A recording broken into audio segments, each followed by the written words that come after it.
안녕하세요. 네. 지금 보니까 이제 내년 2020년 경제 전망에 대해서 금융권이라든지 기타 이제 기관이라든지를 통해서 이제 자료가 지금 나오고 있습니다. 지금 제가 지금 이제 오늘 말씀드릴 자료는 2020년 경제 금융시장 전망이라고 해서 하나금융연구소에서 나온 자료입니다. 지금 보고 계신 자료인데 페이지 수가 좀 상당히 좀 됩니다. 해외와 관련된 부분도 있고요. 그런데 일단 국내 위주로 좀 말씀을 드리려고 하고요. 그리고 또 내용을 제가 또 좀 줄여봤습니다. 그래서 제가 준비한 자료를 같이 보시겠습니다. 지금 타이틀 보시다시피 2020년 경제 금융시장 전망 이렇게 나와 있습니다. 일단은 지금 크게 두 가지로 분류를 하였습니다. 일단 미국과 그다음에 한국 안에서 이제 그 부동산 관련된 부분을 좀 추려보았습니다. 네, 시작하겠습니다. 네, 이제 지금 보시는 부분이 바로 미국의 경제 부분에 대해서 좀 간략하게 요약을 좀 해보았습니다. 지금 여기 나온 거를 보시다시피 경제 부분에서 무역전쟁 장기화로 소비 및 투자 활동 위축이 우려된다고 되어 있습니다. 뭐 여러분들 다 아시다시피 뭐 중국하고의 관계가 지금 그렇게 원활히 진행되고는 있지는 않죠. 그래서 그런 부분에 대해서 좀 얘기를 하는 것 같은데, 근데 밑에 줄을 보면은 이제 그러나 이게 무슨 뜻이냐면 바로 2020년입니다.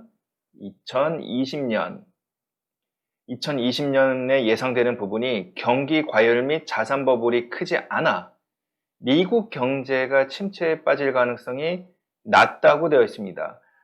지금 뭐 세계 경제가 안 좋다느니 뭐 그런 얘기가 가끔 나옵니다. 근데 그런 걸 본다면은 우리 과거에 비교를 해봤을 때 리먼 브라더스 사태를 지금 여러분들 생각하실 수가 있어요. 최근에 그때 미국발 금융위기였죠. 그때에 비해서는 그렇게 크지 않다라고 지금 여기서 좀 보여주고 있습니다. 요 그래프를 좀 밑에 보신다면 GDP 성장률 부분이 지금 이 과거와 비교했을 때 이렇게 굉장히 낮아지는 이때 당시가 그 미국발 금융위기죠. 금융위기. 이때 당시보다는 GDP가 굉장히 안정적이다 하기 때문에 이런 부분을 아마 안정적이다라는 것을 보여주기 위해서 지금 자료가 조사가 된 것 같습니다. 이제 두 번째로 넘어가겠습니다. 두 번째부터는 이제 건설 투자 부분 국내로 들어옵니다. 국내. 예, 여기 지금 보시면 이제 국내 부분으로 들어오는데 건설 투자 부분에서 보시면은 2018년부터 건설 투자가 수축기에 진입하였다고 좀 되어 있습니다. 예, 그 원활히 진행이 안 됐다는 거죠. 밑에 내용이 나와 있습니다. 신규 수주에 대한 부진과 그 다음에 부동산 투기 억제 정책으로 인해서 주거용 건물 투자가 부진하고 있다. 이제 이렇게 나와 있습니다. 2018년도에 마이너스 4%, 시작을 해서 2019년에 마이너스 3.6%, 2020년에는 마이너스 2.2% 이렇게 나와 있습니다. 그래서 또 여기 그러나라고 나와 있습니다. 여기서 말하는 그러나라 함은 지금 2020년을 지금 얘기를 하는 겁니다. 2020년. 건설 경기 하방 압력 방어와 일자리 창출을 위해 2023년까지 SOC 예산을 연평균 플러스 4.6%씩 증액이라고 되어 있습니다. 증액. 지금 여러분들 대표적으로 아시다시피 이제 GTX 관련된 국가철도망 계획이라고 있죠. 그 다음에 또 서울시 자체에서도 서울시 철도망 계획 이렇게 지금 양분이 돼서 지금 굉장히 큰 SOC 사업이 계획이 되어 있고 지금 진행 예정에 있습니다. 그러다 보면은 이제 그 토지를 매입하는 비용도 당연히 시중에 그 돈이 이제 유동화가 넘쳐날 것이고 그 다음에 이 건설 경기에 대한 돈도 넘쳐날 것으로 또 예상이 됩니다. 어쨌거나 2023년까지라 이런 부분이 증액이 된다고 하니까 나쁜 얘기는 아닙니다. 위에와 바로 상반되는 얘기라고 할 수가 있죠. 그 다음에 이러한 SOC 사업에 대해서 본격적인 영향은 2021년부터 나타날 것으로 예상이 되어 있습니다. 그렇게 표현이 됐고요. 그 다음에 지금은 이제 건설 투자 부분입니다. 바로 밑에 보시면 위의 내용에 대해서 그래프가 준비가 되어 있습니다. 건설 수주 및 지금 보시면 건설 수주 및 건설 기성 증가율이 보면 오르락 내리락 당연히 하죠. 어떤 경기의 흐름도 있고 이제 그거에 따라서 하는데 최근에 2019년에 보면은 지금 여기서 이 부분에 보시면은 상승을 지금 하고 있습니다. 하지만 바로 전년도라든지 그 기타 그때 기존에 비해서는 이 건설 기성이라든지 이 부분이 굉장히 아직은 낮아요. 그 앞에 내용에 대해서 이제 부가 자료고요.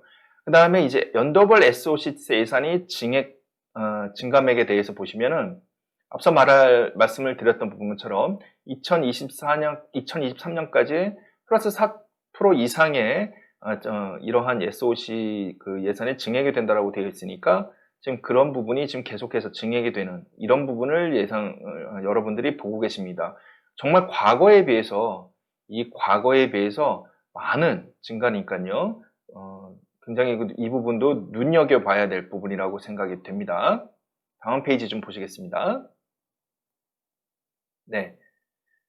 이제 통화정책 부분인데요. 우리가 이런 부분은 사실은 예전부터 우리나라의 금리 정책이 당연히 부동산 경기하고도 밀접한 관계가 있다고 여러분들은 생각해 오셨을 거예요. 왜? 기준금리가 낮아지면은 대출금리도 낮아질 거라고 생각했으니까 그러면 그 대출을 활용을 해서 주택에 투자를 하는 등, 부동산에 투자를 하는 등 여러분들 그렇게 바로 연관성을 지었죠. 그런데 지금은 좀 다릅니다. 대출 규제가 굉장히 강화됐기 때문에 금리가 내려간다 하더라도 그 부분을 활용할 수 있는 방법이 주택이라든지 부동산 부분에서는 좀 낮아 보이죠. 과거에 비해서. 이 부분은 아마도 금리가 낮아진다는 것, 기준금리가 낮아진다는 것은 주택보다는 어떤 사업과 관련돼서 사업자 대출이라든지 이런 부분에 대해서 아마도 그 기업 입장에서는 굉장히 좋은 소식인 것 같은데요. 일단 내용을 정리한다면 2019년 2% 성장률 달성 가능성이 약화가 되는 등으로 해서 10월에 추가 금리가 인하가 되었죠. 2020년에도 1%대 경제 성장률과 저물가가 지속될 것이라고 보고 있다고 합니다. 약 1%대까지. 그래서 약 1%대까지 추가 기준금리가 인하가 예상된다고 합니다. 물론 예상이지만요. 근데 여기 보시면은 또 있어요. 바로 위의 내용과 이 부분이 2020년에 대한 내용인데, 그러나 금리 인하에 따른 주택시장 유동성 재유입이 부담이 된다 이겁니다. 물론 이제 조금 전에 설명드렸다시피 예전과 다르게 기준금리라든지 그거에 인해서 대출금리가 내려가서 부동산이 바로 흘러들어가는 그런 부분이 낮아졌지만, 그래도 어느 부분에서는 이 주택담보대출이라든지 이 부분을 활용할 수 있는 부분은 있죠. 예를 들어서 무주택자 같은 경우에는 담보대출을 활용하기가 굉장히 더 높아졌고, 그렇죠? 그래서 아마 그런 부담이 생길 수가 있다. 이제 이런 내용인 것 같고요. 재정 확대에 따른 경기 하방 위험을 완충 기대. 이 부분은 맨 위에 이 내용인 것 같아요. 경제 성장률이 낮아질 것 같다라고 봤지만 이러한 금리라든지 그런 거를 통해서 시중에 자금이 이제 순환이 된다면 이러한 경기가 만약에 하방된다. 내년에 성장률이 낮아진다는 것에 대해서 완충할 수 있는 그런 기대를 보고 있다. 이제 그러한 내용입니다. 그다음에 이제 밑에를 보시면 방금 설명드린 부분에 대해서 지금 이제 또 그래프 자료가 지금 준비되어 있습니다. 금리 부분이죠.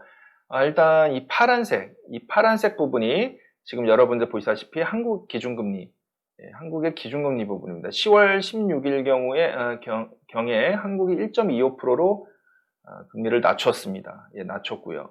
미국도 지금 같이 낮춰지는 이제 그러한 추세를 보이고 있습니다. 이거는 우리하고 미국하고의 관련성이 있다 보면 각국의 사정에 의해서 낮아졌다고 좀 볼 수가 있죠. 참조만 하시길 바라겠습니다. 자, 이번에 이제 본격적으로 부동산 부분에 들어가는 것입니다. 일단 파트 1을 본다면 현재 정부 규제 효과와 거시경기 둔화로 투자 심리가 위축 이렇게 되어 있죠.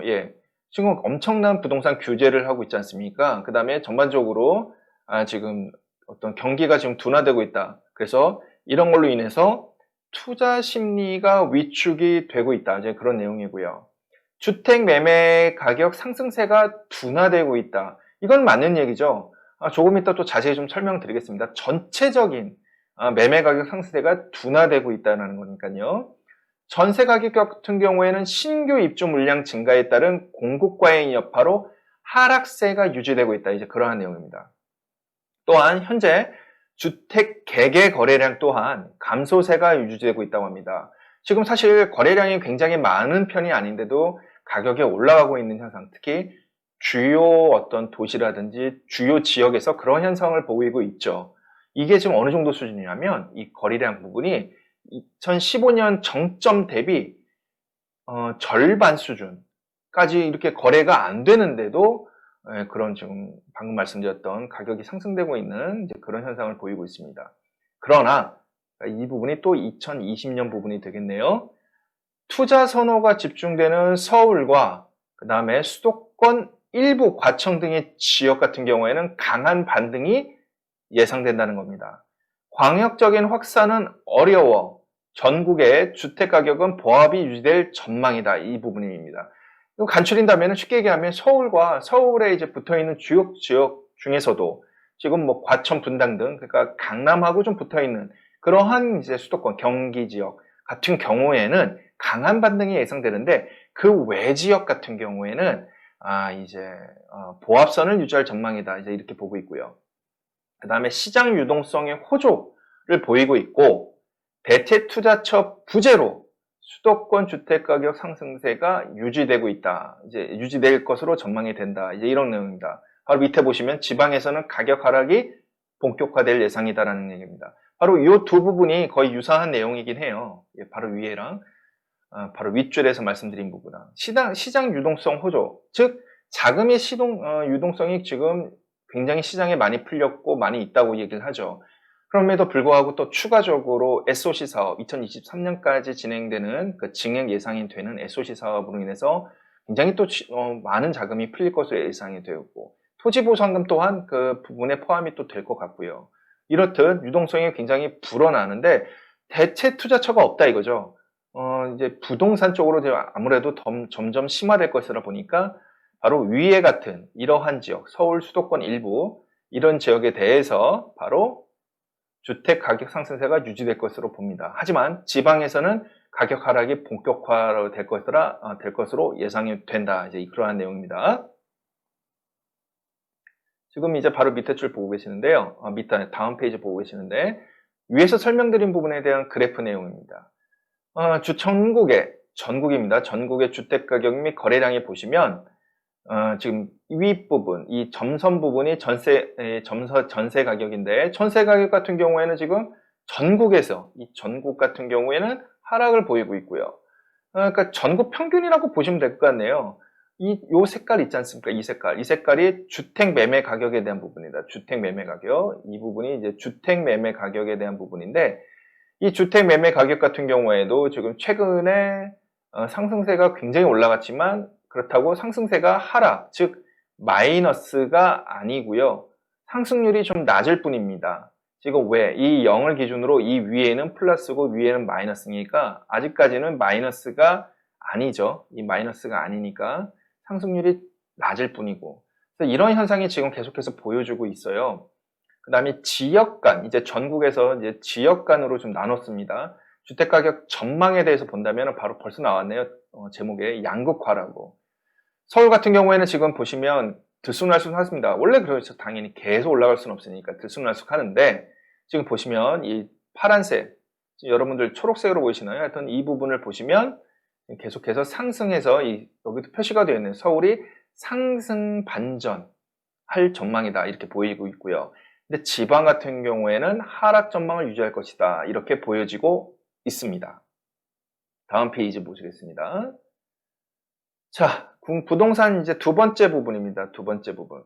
전국의 주택 가격의 상승세 둔화에도 불구하고 서울은 2019년 5월 이후 가격 반등이 확연하다. 지금 여러분들도 아시다시피 엄청난 규제가 쏟아졌는데도 불구하고 여기에서 지금 표현한 대로 서울 같은 경우에는 마이너스 하락은커녕 오히려 상승세를 보이고 있다. 플러스 상승을 보이고 있습니다. 물론 과거 대비 상승률은 낮아요. 하지만 플러스임에는 분명하죠. 그런 추세가 지금 보이고 있다는 겁니다. 지금 밑에 줄 보시면 서울 주택가격 변동률을 보시면 2018년 경우에 10.4% 정도로 12년 만에 최고치로 가격 변동률을 보였다고 합니다. 그래서 2019년 9월 9.13 대책, 그 유명한 이제 9.13 대책 이후에 상승세가 잠시 둔화되었다가, 그 다음에 지금 보시면 쭉 나와 있는데 2019년 바로 이 부분이 이제 먼저 좀 표현이 돼야 되는 부분이죠. 그래서 이 부분이 밑으로 가고요.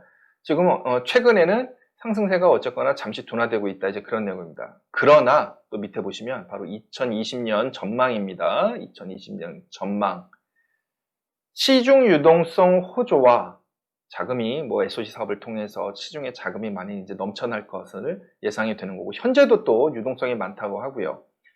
근데 지방 같은 경우에 주력 산업이 침체가 지속될 것으로 또 예상이 된다. 이 부분이 어떻게 영향을 미칠 것 같습니까? 서울의 지방주택 투자 수요 대체 효과가라는 겁니다. 즉, 지방 대신에 서울로 대신 투자할 것이다. 이제 그렇게 전망을 하고 있고요. 또한 지방의 거주자의 서울 원정 투자 확대 감안 시에, 즉 방금 이번 내용과 거의 동일시되는 내용이긴 한데, 지방 거주자가 서울에 원정 투자를 한다. 뭐 이 부분은 여러분들도 이제 아시는 내용이시죠. 그럴 경우 서울의 가격 상승세는 최소 1, 2년간은 유지될 전망이다. 가격에 유지된다는 게 아니고요. 어디요? 바로 이 부분입니다. 가격 상승세가 최소 1, 2년간은 유지될 전망이다. 이제 그러한 내용입니다. 사실 지금 여태까지 내용 중에 이게 지금 여러분들 눈에는 가장 번쩍 뜨이는 내용일 거라고 생각이 됩니다. 자, 다음 페이지 좀 보실까요? 위의 내용에 대한 마찬가지 그래프 내용입니다. 지금 보시다시피 서울과 그 다음에 지방 대도시 주택 가격은 5, 6년 주기로 상승과 하락이 상반된 패턴이었다고 합니다. 그러니까 서울이 올라갈 때 지방도 같이 올라가는 게 아니라 서울은 올라갈 때 지방은 좀 내려갔었고, 서울이 반대로 약간 주춤했을 때 지방이 오히려 올라가는, 서로 이런 크로스되는 현상을 보여왔다고 하는데, 그게 주기가 한 5, 6년 됐다고 합니다. 근데 최근의 변곡점이 2015년부터 이게 이제 시작이 되었다라는 거죠. 어떻게 한번 볼까요? 바로 이 부분입니다. 이 부분인데 2015년, 바로 2015년에 이 변곡점, 이 진한 선이 서울이고 점선이 지방인데, 여기서부터 이제 역전이 되었으니까요.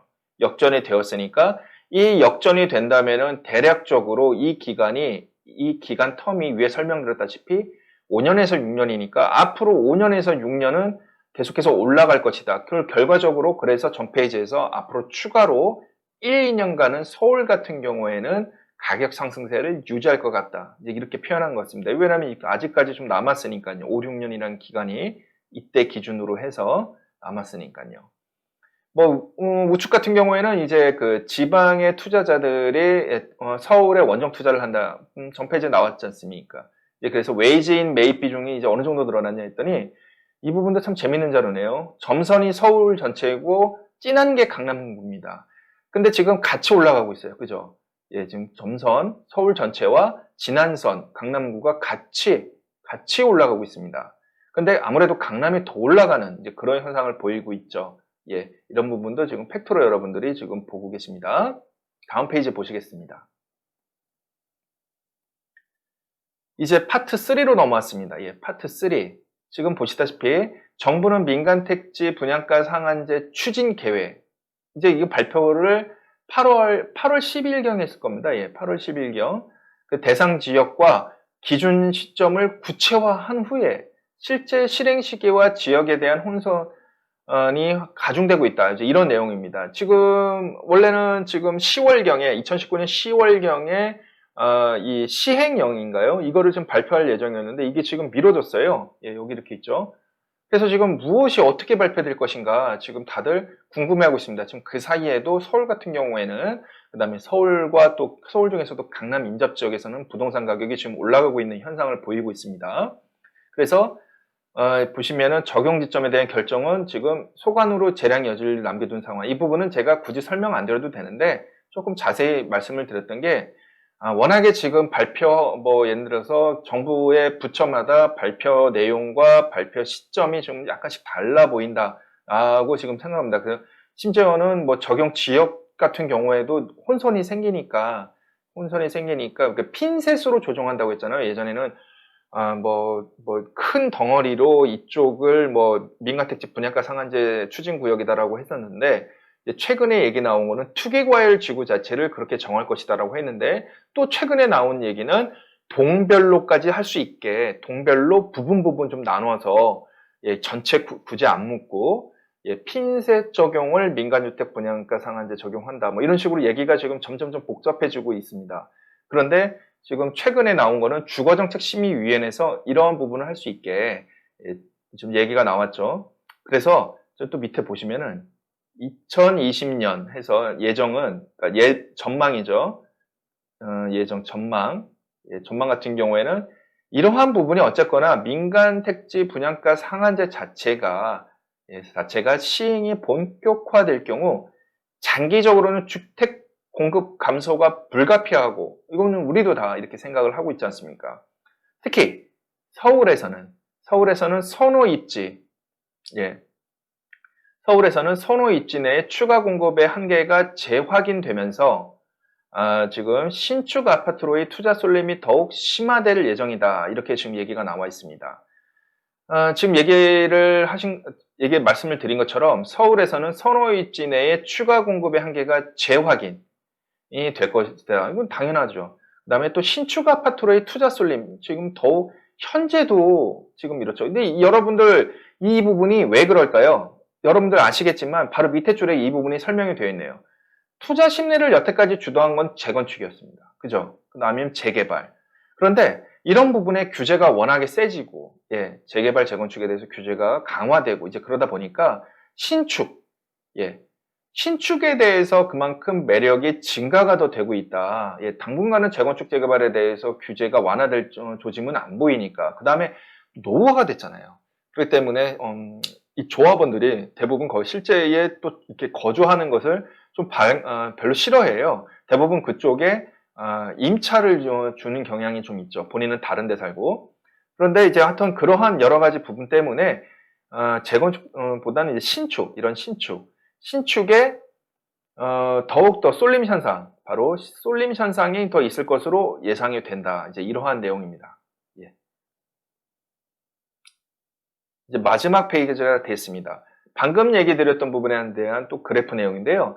정부에서 민간주택 분양가 상한제에서 혼선이 많았다고 했잖아요. 바로 그 부분에 대해서 정리한 내용 같습니다.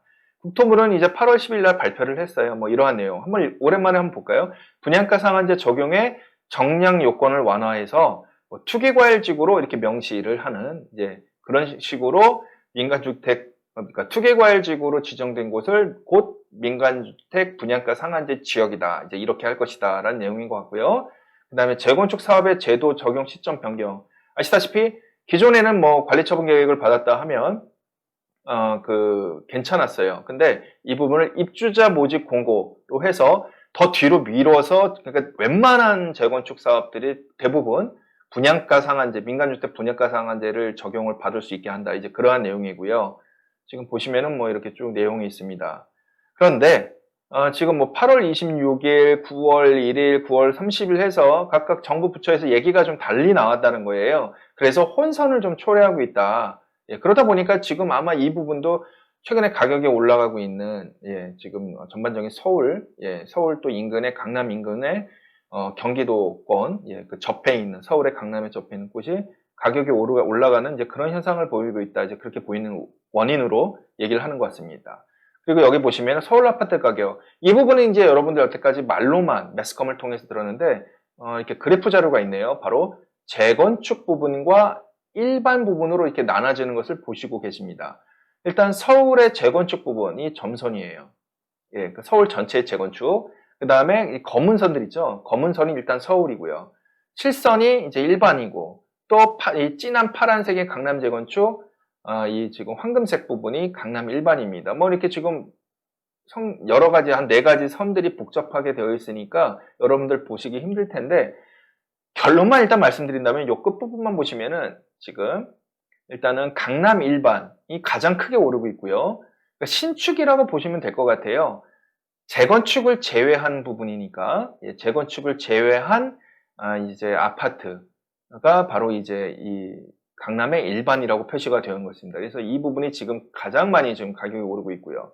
그 다음에 밑에 보시면 이제 강남 재건축 같은 경우에 이제 녹색이죠. 이 녹색 부분도 지금 여기서 가격이 지금 아무래도 이 부분 강남 1번보다는 가격이 조금 상승세가 덜합니다. 예, 그 다음에 또 지금 저도 지금 이게 너무 자세히 나와 있어가지고 하는데 이 녹색 부분 있죠? 지금 검정 녹색 부분, 예, 이 검정 녹색 부분과 강남 재건축 부분이 거의 겹쳐지는 현상이 보이고 있습니다. 그러니까는 지금 결과적으로는 이 두 개가 지금 가격 상승률이 좀 낮고 서울 일반과 강남 일반, 즉 재건축이 아닌 아파트 단지들이 가격 상승세가 더 높다. 이제 그런 부분을 표시한 내용입니다. 오늘 내용은 굉장히 좀 많은 내용이어가지고 약간 좀 오래 설명을 좀 드렸는데 1, 2부로 나누려다가 그러면 끊어지는 이제 흐름일 것 같아서 좀 같이 말씀을 드렸습니다. 결과적으로 지금 여러분들 좀 헷갈리실 텐데 다시 한번 줄여서 말씀을 드린다면은 지금 다시 이 페이지를 볼까요? 이 부분이 가장 중요한 여러분들이 제일 호기심이 가는 페이지일 것 같은데 최소 1, 2년간은 가격 상승세가 유지될 것으로 지금 전망이 된다. 이제 그런 내용이고요. 아무래도 지금 서울 지방의 대체 투자처로서 서울, 그 다음에 그로문을 인해서 또 지방의 거주자분들의 서울의 원정 투자, 그 다음에 유동성이 굉장히 많아지는, 그리고 또 지방은 주력 산업이 약간 침체될 것으로 보고, 그래서 더욱더 서울로 몰림 현상이 있다. 그래서 아파트 같은 경우에는 요즘 가격이 많이 상승돼서 여러분들도 대출도 물론 규제가 좀 심해졌고요. 투자하시기에 좀 굉장히 버거우실 거라고 봅니다. 특히 재개발, 재건축 부분은 더욱더 그렇고요. 그래서 여러분들이 만약에 소액 투자를 하신다면은 타 지역보다는 서울 위주로 이제 소액 투자를 하신다면은 조금 더 많이 유리할 것으로 지금 그렇게 보고 있습니다. 네, 오늘 내용은 여기까지 제가 준비를 하겠고요. 또 다음 시간에 뵙도록 하겠습니다. 안녕히 계세요.